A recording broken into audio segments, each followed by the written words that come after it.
नमस्कार दोस्तों, एक बार फिर से स्वागत है आपके YouTube चैनल क्रिएटिव मशरूम में। दोस्तों, आप सभी ने तो मशरूम खाया है ना। और आप सबको पता है कि वो कितना टेस्टी लगता है। पर कभी आपने इस चीज पे ध्यान दिया है कि मशरूम जो आप खाते हैं उसमें सबसे ज्यादा टेस्टी कौन सा मशरूम होता है ना?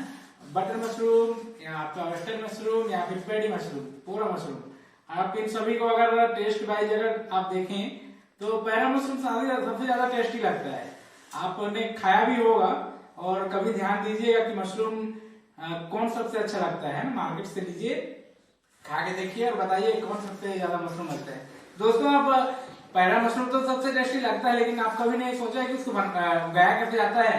अब नेचुरली तो आपको मिल जाता है, वो अलग है, लेकिन उगाते कैसे उसके बारे में चलिए हम आपको इस वीडियो में डिटेल से बताते हैं, है ना। चलिए अब आप सारी प्रक्रिया स्टेप बाय स्टेप आपको वीडियो के माध्यम से दिखाते हैं। पोरा मशरूम लगाने की पहली प्रक्रिया में दोस्तों हम पैरा का बंडल बना लेते हैं।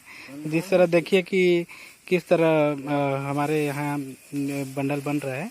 इस तरह से लंबे लंबे बंडल बना लेते हैं। इन बंडलों को हम बांध लेते हैं और पैरा लंबे लंबे पैरा और रोग रहित पैरा का उपयोग करते हैं। उससे क्या है, उत्पादन अच्छा आता है। इसके लिए लंबा लंबा बांधा जाता है। साथ में हम देखेंगे कि अभी जिस तरह से बांध रहे हैं, इस तरह करके हम ये इस तरह से बंडल बनाते हैं। बंडल को दिखाइए, इधर पे एक बंडल, इस तरह से बंडल हम लोग बना लेंगे, है ना। उसके बाद इसको अपने सीजन के अनुसार लंबा चौड़ा जितना साइज का करना है उतना कर लेते हैं। देखिए अभी हम लोग किस तरह से इसको साइज करते हैं। इसको काटिए। हाँ, इस तरह बंडल बनाने के पश्चात हम उसको साइज दे देते हैं ना। दोनों तरफ से काट देते हैं ताकि उसका अच्छा साइज रहे।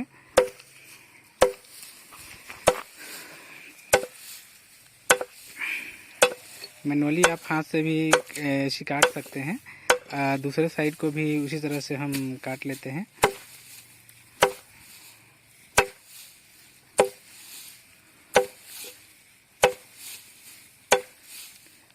इस तरह से हम सारे बंडलों को बना लेते। जिससे देखिए सारे हमारे बंडल तैयार हैं।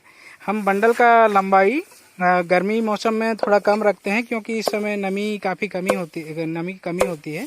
और वही बरसात के दिनों में आप लंबा बंडल बना सकते हैं। बंडल का साइज भी मोटा कर सकते हैं।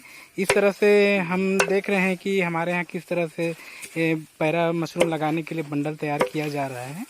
इस तरह से सारे बंडल हम लोग तैयार कर लेते हैं ना। इस तरह से हम देखिए बहुत सारे पैरा के बंडल बना लिए हैं। इन सारे बंडलों को हम बेड बनाने के लिए यूज करते हैं। अब इन सारे बंडलों को हम पानी के टंकी में डुबाने के लिए लेके जाएंगे।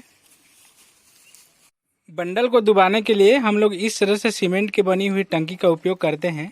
इस टंकी में हम सारे बंडलों को डुबा के इसमें पानी से भर देंगे, ताकि वो पूरी तरह से पानी ऑब्जर्व करके नमी ऑब्जर्व कर ले और वो मशरूम लगाने लायक हो जाए। इससे पहले हम लोग ध्यान देते हैं कि इसमें फॉर्मेलिन का घोल भी अपन डाल देंगे।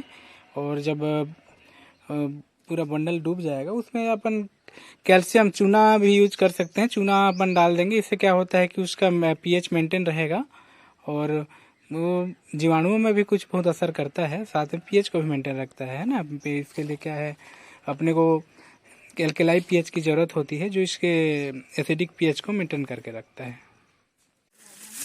बंडल को टंकी में डालने के पश्चात सारे को हम पानी से भिगो देते हैं और उतने लेवल तक पानी भरते हैं ताकि सारे बंडल डूब जाएं अच्छे से।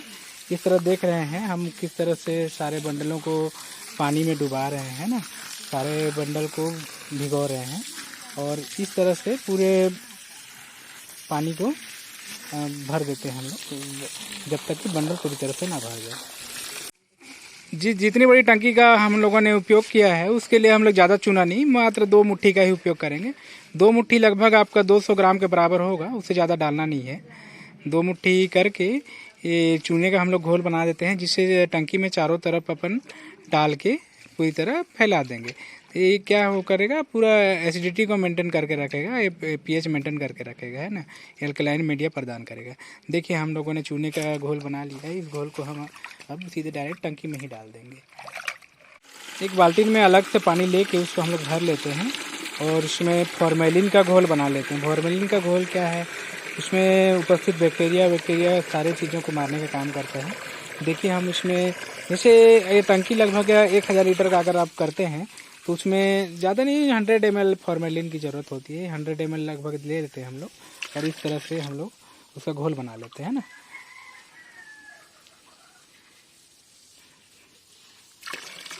इस तरह से वो फॉर्मेलिन को घोल लेते हैं और सारे को पानी को डाल देते हैं।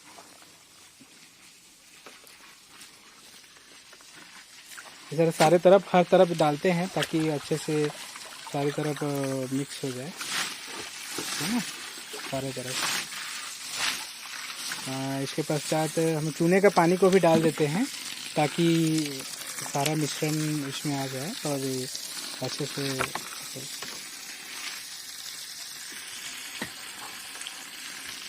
चूने का पानी है इसको भी हम टंकी में सारी तरफ फैला देते हैं।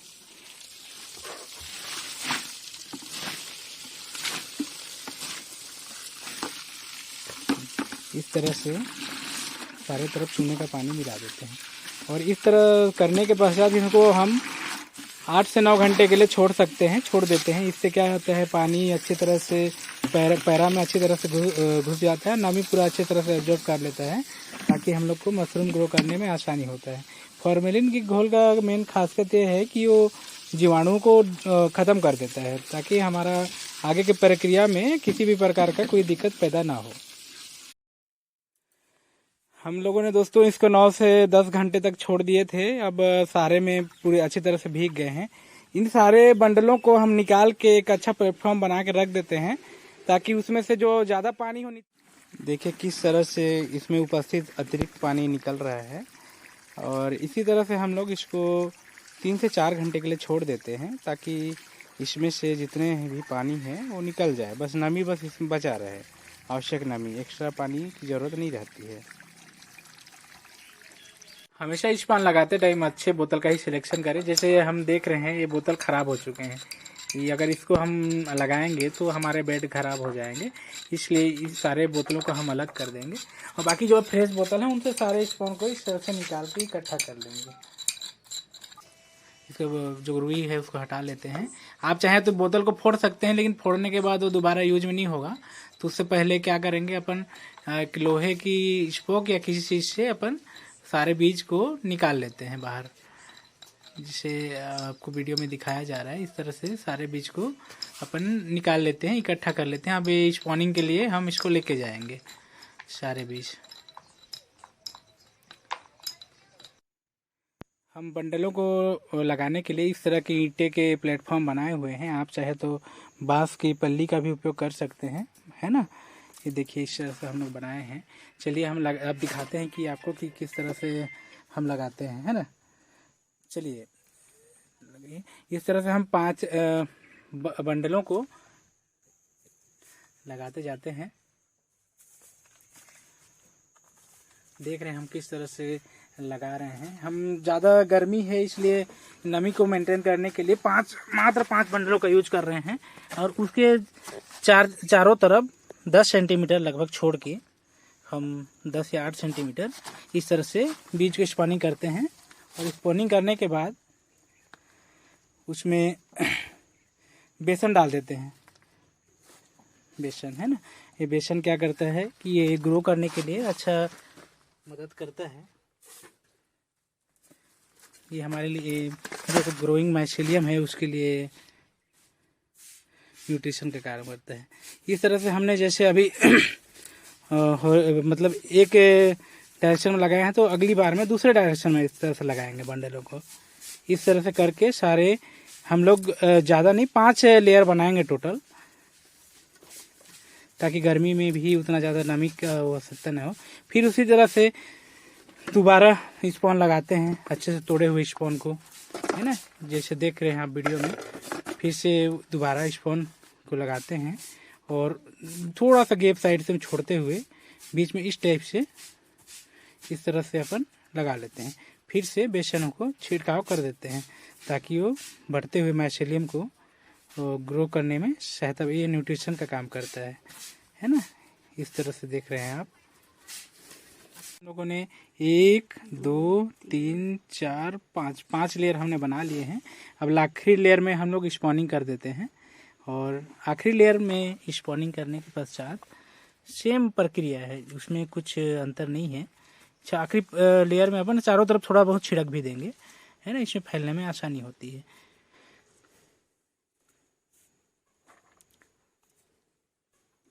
चारों तरफ, और बेसन को भी सेम, बेसन यानी गेहूं का चूरा जो हमें न्यूट्रिशन प्रदान करता है, बस इस तरह से। और आखिरी लेयर में हम 2 बंडलों को खोल के 2 या 3 बंडलों को ढक देते हैं, है ना। इस तरह से हम देख रहे हैं सारे बंडलों को, हाँ उसको भी पीछे इस तरफ से ढक देंगे, है ना। लास्ट का लेयर को इसी तरह से ढका जाता है। 5 बनाए हमने, 5 बनाने के बाद इस तरह से देखिए हमारा बेड बनके तैयार हो गया।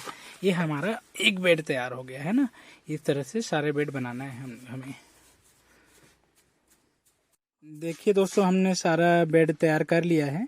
अब अगली प्रक्रिया होती है कि इन बेडों को हम पॉलीथीन से ढक देंगे, ट्रांसपेरेंट पॉलीथीन से, ताकि हम क्या है उसका ग्रो भी ऑब्जर्व कर सकें। इस तरह से ट्रांसपेरेंट पॉलीथीन लेंगे हम, किसी एक लाइन को ढक के आपको दिखा रहे हैं।